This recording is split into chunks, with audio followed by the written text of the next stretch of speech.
Listen, I love Saquon Barkley, and I've watched this game, and you watch him impact the game in so many ways, whether it's returning kickoffs, catching passes out of the backfield, a guy that can catch the ball in the flat or slip screen and turn it into huge plays. We've seen all these things. We talk about his pass blocking, but there are also games where he averages 2 yards a carry. There's the second half of the Ohio State game, and I know his offensive line wasn't sensational. There's a second half of Ohio State game where he doesn't show up. And so this isn't a every play we know for sure. Now, you said prospect. We think this guy can be a certain thing. We know that Carlos Hyde can be a productive NFL running back. So if you're Cleveland, if you're Hugh Jackson, and you're trying to figure out a way that you can get somebody under center for the future, you've set yourself up to use that with the #1 pick. I'm not saying they should. I think if you draft Saquon Barkley and he isn't everything that everybody thought or thinks that he can be, then you have an easy out. You can be like, well, we drafted Saquon Barkley.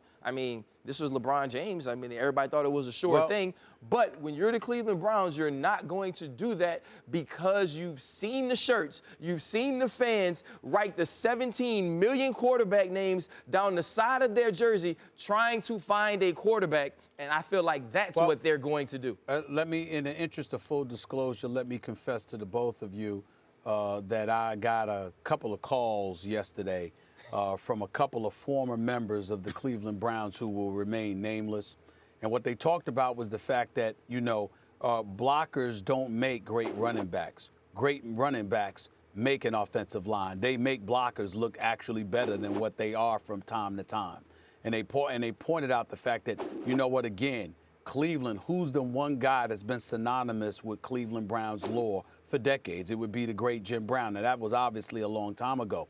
But people believe that Saquon Barkley is that special. And I can tell you for a fact that Hugh Jackson and the hierarchy within the Cleveland Browns organization is feeling some additional pressure to grab Barkley. In the end, what it comes down to, again, is do you have a definitive quarterback that you absolutely emphatically want and believe is the guy?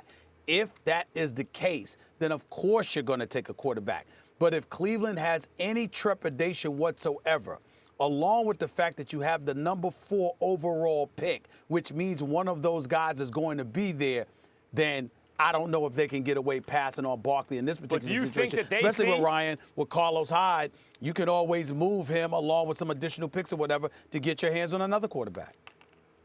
But do you really think that they see all 3 or 4 of the top quarterbacks as similar? I mean, it's very likely that the Browns have identified 1 or 2 of those guys. And considering, again, what the Jets gave up,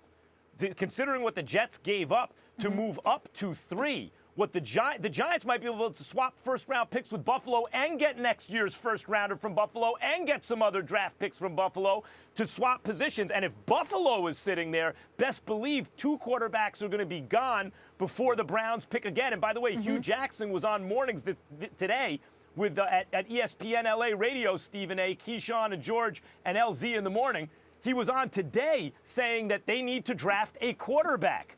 Like Tyrod Taylor will be given an opportunity, but they need to draft a quarterback. Unless they see them all as the same, they should take their pick with the first one.